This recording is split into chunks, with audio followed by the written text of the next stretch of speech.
Hello friends, welcome to রুচি kitchen. আশা করি সবাই খুব খুব ভালো আছো। আজকের রেসিপি হলো পটল দিয়ে চিংড়ি মাছের সর্ষে। তার জন্য আমি আগে কিছুটা পটল কেটে নিয়েছি এবং পটল পেঁয়াজ কেটে নিয়েছি। এখানে দেখো দু রকম সর্ষে নিয়ে নিয়েছিলাম, কালো সর্ষে আর সাদা সর্ষে। তার সঙ্গে একটা কাঁচা লঙ্কা ভালো করে বেটে নিয়েছি। এখানে পটলগুলোকে ভালো করে নুন হলুদ মাখিয়ে নেব।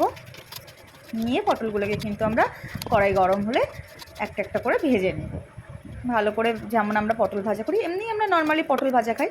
তো নর্মালি পটল ভাজা খাওয়ার থেকে আমার মনে হয় একটু এরকমভাবে করে খেলে অন্যরকম হলে বেশ ভালো লাগবে। আশা করি তোমাদেরও খুব ভালো লাগবে পটলটা এরকমভাবে ভেজে খেলে।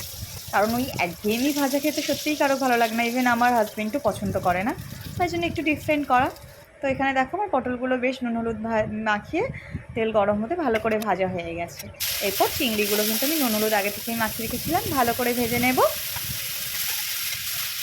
চিংড়িগুলো ভাজা হয়ে গেলে এরপর আমি দিয়ে দেবো এর মধ্যে আর একটুখানি সর্ষের তেল দিয়ে দেবো কেটে রাখা পেঁয়াজগুলো ভালো করে ভাজা হয়ে গেলে এর মধ্যে আমি দিয়ে দেবো ওই কাঁচা লঙ্কা চেরাগুলো, একটু কাঁচা লঙ্কা চেরা দিয়ে দেবো। দিয়ে ভেজে রাখা পটল আর চিংড়ি মাছ ভেজে রাখাটা কিন্তু এর মধ্যে দিয়ে দেবো। দেখো আমার পেঁয়াজটা কেমন ভাজা ভাজা হয়ে গেছে। এরপর এর মধ্যে আমরা দিয়ে দেবো পটল আর চিংড়িটা।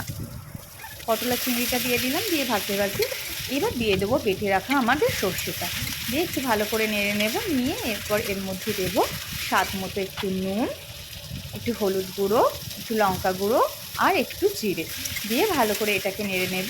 নিয়ে এটা যেহেতু আমি বাটা মশলা দিয়েছি তাই অল্প পরিমাণে একটুখানি জল দেবো, আপনারা চাইলে নাও দিতে পারেন। জল দিয়ে এটাকে কিন্তু আমি ঢেকে দেবো। ঢেকে দেওয়ার পর কিছুক্ষণ পরে এটাকে খুলে নেবো। দেখবো এগুলো দিয়ে দেখবেন তেল ছেড়েছে। কি সুন্দর দেখুন আমার এটার কালার হয়ে গেছে। দেখতেও কিন্তু খুব ভালো আর খেতেও কিন্তু স্বাদে খুবই ভালো। নর্মাল পটল ভাজা থেকে কিন্তু এটা খেতে খুব টেস্টি হয়। তো এখানে আমার ভাজাটা হয়ে গেছে, এগুলো সব তুলে নেবো এবারে।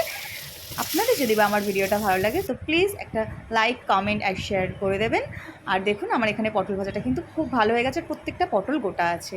Thank you for watching.